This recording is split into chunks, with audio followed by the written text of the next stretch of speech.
Fala galera, beleza? Aqui é o Gustavo. Eu vim trazer para vocês mais uma resenha literária. Mais uma vez vou trazer aqui um livro de não ficção. O livro de hoje é esse aqui, História da América Latina, escrito pela Maria Lígia Prado e pela Gabriela Peregrino. Ambas são historiadoras da USP, são renomadas, né? Esse livro que é da editora Contexto e ele pertence a uma coleção onde a editora ela escolhe especialistas no tema, né? E eles, em livros pequenos, né, de mais ou menos 200 páginas, esse aqui tem essa faixa também, eles dão uma introdução ao tema.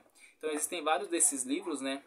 Tem do Brasil Colônia, do Brasil Império, ou até tem outros dois aqui, que eu vou mostrar para vocês só para ter uma noção. História do Brasil Império.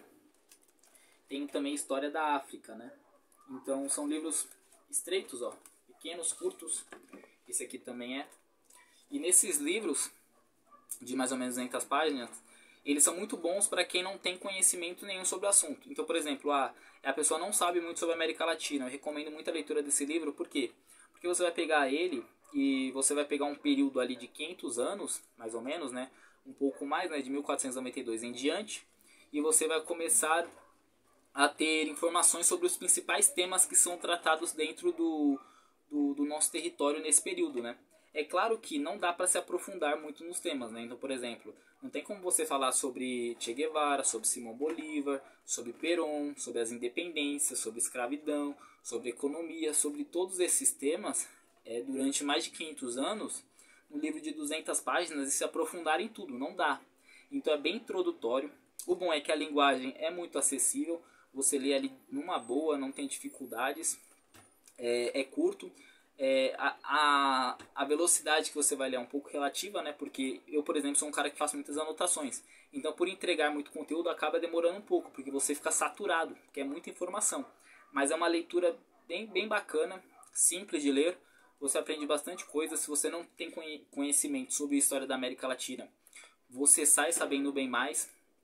A história América Latina, que compreende o território da América do Sul, a América Central e o México, que está situado na América do Norte, mas ele também pertence à América Latina. Aí no caso os Estados Unidos e o Canadá não pertencem, né? Enfim.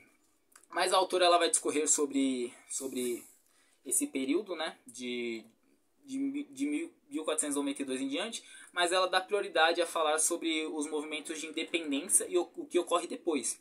Então basicamente esse livro vai tratar mais de 1800 em diante. Um recorte ali de 200 anos mais ou menos. E nessa perspectiva ela vai começar falando sobre a história do Haiti, né? Sobre a independência do Haiti mais precisamente. E de cara já é um negócio que chama muito nossa atenção, porque ela dá um destaque muito importante, que é justamente que o Haiti, não bastando ser o primeiro país a se tornar independente dentro da América Latina, e em 1804 ele se torna independente, não bastando isso, o Haiti ainda por cima ele também tem um elemento que o torna único, que é tanto a escravidão quanto a independência andaram lado a lado. Ou seja, quando você olha para a história do Brasil, por exemplo, a independência ocorre em 1822. A abolição da escravidão em 1888. Então tem um espaço muito grande entre as duas. E na maioria dos países da América Latina ocorreu desta mesma forma. No Haiti não, os dois movimentos andaram juntos, né? Então a escravidão e a independência acontecem basicamente juntas. E a autora ela dá um destaque para isso, eu acho muito interessante nessa perspectiva. Posteriormente ela vai falar justamente sobre o surgimento de Simão Bolívar, né? E o quanto ele foi relevante para que os países da América Latina se tornassem independentes. E ela vai falar das independências dos países. Ela vai falar da independência da Venezuela, que ocorre em 1811, que é o primeiro país independente, né, da América Latina, de colonização espanhola, né? O Haiti era de colonização francesa e de colonização espanhola, o primeiro é a Venezuela, em 1811. Ela vai falar sobre as demais independências, vai falar sobre a independência do Uruguai, que é uma independência em relação ao Brasil, né, em 1828. Então vai falar sobre vários movimentos de independência que ocorreram dentro da América Latina. Nessa perspectiva, ela vai falar sobre esses temas e posteriormente ela vai falar também sobre as guerras, né? Guerras que marcaram a história do nosso continente. E uma das guerras que ela vai falar é sobre a guerra... Desculpa, pessoal. Pra quem não sabe, eu sou da Brasilândia, mano, então tem bastante disso aí. Enfim, ela vai falar sobre a Guerra Mexicano-Americana, que ocorre de 1846 a 1847, de acordo com o livro.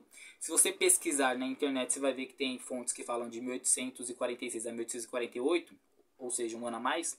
Mas aí eu preferi ficar com uma pessoa que tem mais propriedade sobre o assunto, porque a gente sabe que na internet tem muitos conteúdos que não tem um aprofundamento teórico tão bom assim, né? Então, enfim, essa guerra ela ocorre entre o México e os Estados Unidos pelo território do Texas, né? O Texas, que era uma colônia da Espanha, aí ele se torna independente, só que para se tornar independente, os Estados Unidos tem algumas intervenções aí, e os Estados Unidos decidem anexar o Texas. Aí o México não gosta da ideia, o México tenta combater os Estados Unidos declara guerra ao México, entra numa guerra, vence o México, e quando ele vence o México, além de anexar o Texas, ele ainda anexa metade do território mexicano. Então o que hoje nós conhecemos como México poderia ser muito maior. Ele deveria ter o dobro do seu tamanho, né? Os Estados Unidos poderia ser um pouco menor. Mas devido a essa guerra, os Estados Unidos tomou boa parte do México. Posteriormente ele também vai falar sobre a Guerra do Pacífico, que ocorreu entre o Chile contra o Peru e contra a Bolívia, né? E essa guerra ela ocorre por causa de minérios, né, que o Chile tinha interesse, e o Peru determina que ele quer cobrar impostos e tudo mais, o Chile não aceita, eles entram em guerra, aí o Peru ele se alia à Bolívia, a Bolívia e o Peru já tinham um acordo, né, se eles entrassem em guerra eles se aliariam, então o Peru e a Bolívia eles lutam com o Chile, mas o Chile acaba vencedor, e também anexa a parte do litoral do que antes era o Peru, né? Passou a ser parte do Chile também.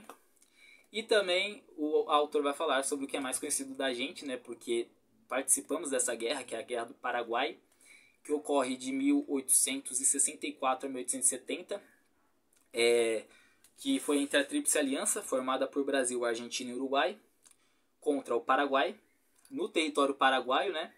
Que era pelo domínio do Rio Paraná, a guerra, e acabou que o Paraguai foi destroçado, né, pela Tríplice Aliança, que foi até um pouco covarde se você pensar, 3 nações, né? Só que o Paraguai ele tinha uma relevância econômica na época, ele era uma boa potência, né? Mas a partir de então eles tiveram muita dificuldade, né? Depois dessa guerra. Essa guerra que o Brasil foi o responsável por mais mandar pessoas para guerrear, né? Ele mandou muitos homens e muitos escravos também, né? Os escravos que tinham a promessa de ir à guerra e se voltassem vivos eles teriam sua carta de alforria. Então o autor até destaca que isso teve uma relevância para o fim da escravidão dentro do Brasil. E eles foram... estima-se que 50 mil homens brasileiros morreram naquela guerra. E de 50 mil a 200 mil paraguaios também morreram. Mas foi um derramamento de sangue absurdo, infelizmente, né? Faz parte da nossa história. E aí o autor vai começar a falar sobre, e eu acho isso fascinante dentro do livro, né? Que é como vai funcionar a América. E por que eu acho fascinante? Porque é algo que muitas vezes passa despercebido por nós, né? Porque quando a gente pensa, pô, se tornou independente, tá, já era. Não. Tem toda uma construção. Nós tínhamos um mundo onde, por exemplo, Portugal pegava o que o Brasil produzia e ele mesmo comercializava. A partir de então, não tem mais esse processo. Nós temos nas colônias espanholas, os espanhóis pegavam o que os latino-americanos produziam e eles comercializavam, né? Então, isso tem uma certa relevância, porque a partir de então, agora, essas comercializações terão que ocorrer por parte dos próprios países, né?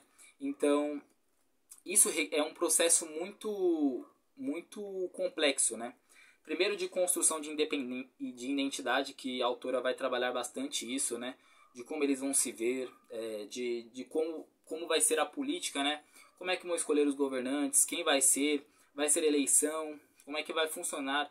Tem essa questão que a gente pensa que é imediato, mas não, tem todo um processo para se chegar ao que temos hoje. E a economia, né? Porque nós tínhamos uma Inglaterra, aliás, uma Grã-Bretanha muito forte, né? A Inglaterra que tinha passado recentemente pela Revolução Industrial. Nós tínhamos a Alemanha que tinha acabado de se tornar um Estado Nacional também. Estava tentando alcançar a Inglaterra também. Então, eram vários países dentro da Europa que comandavam a economia mundial e tinham várias indústrias, né? Enquanto isso, a América Latina nós sabemos que é um país que tinha muita agricultura, mas como é que vai comercializar isso, né? Então, durante muito tempo, se pensa isso nos países recém-nascidos, né? Que é o que vamos comercializar, como vamos comercializar, como é que vai ser nossa rota, como nós vamos transportar o que nós vamos comercializar, quem vai produzir, vai ser mão de obra escrava, vai ter assalariado, como é que vai funcionar, qual vão ser os meios. Então todo esse processo ocorre, né? Toda essa discussão, esse debate, e leva tempo, não é algo rápido, não é algo simples, é um processo, né? Enfim, aí a autora ela vai trabalhar essa questão, uma problemática. Lendo o livro você consegue ter uma noção de como esse processo se dá. E ela vai falar também sobre Cuba. Cuba, que é bem bacana a história de Cuba, né? Porque Cuba ela se torna independente em 1898, bem depois dos outros países da América Latina, né?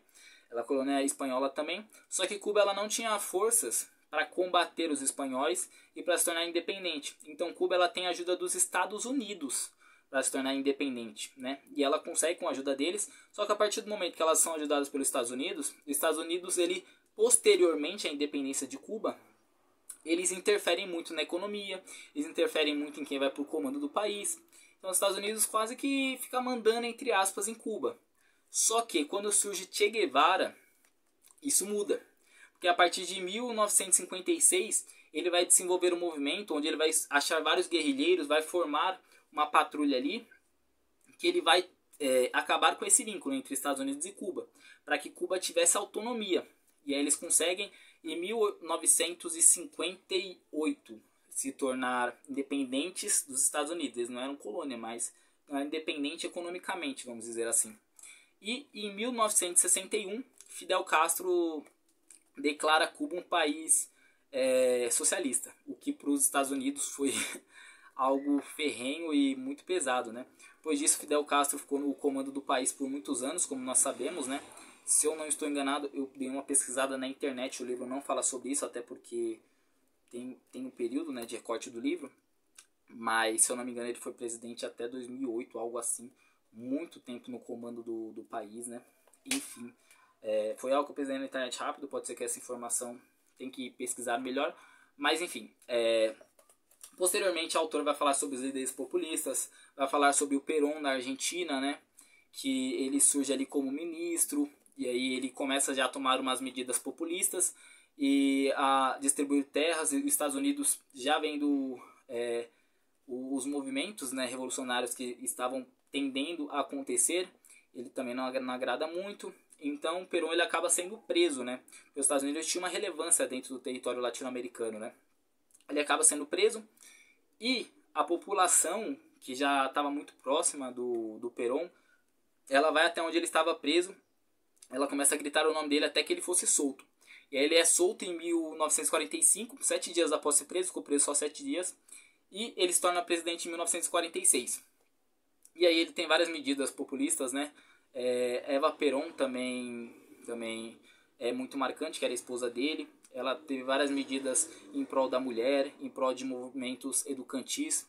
A autora também fala sobre isso, né? Sobre a questão da educação, sobre o surgimento dos jornais, sobre o surgimento, sobre a criação do patriotismo, né? Então, por exemplo, o quadro que nós conhecemos do Pedro Américo, Independência ou Morte, qual a relevância disso para se tornar um país patriota? Então, todas essas questões são discutidas dentro do livro.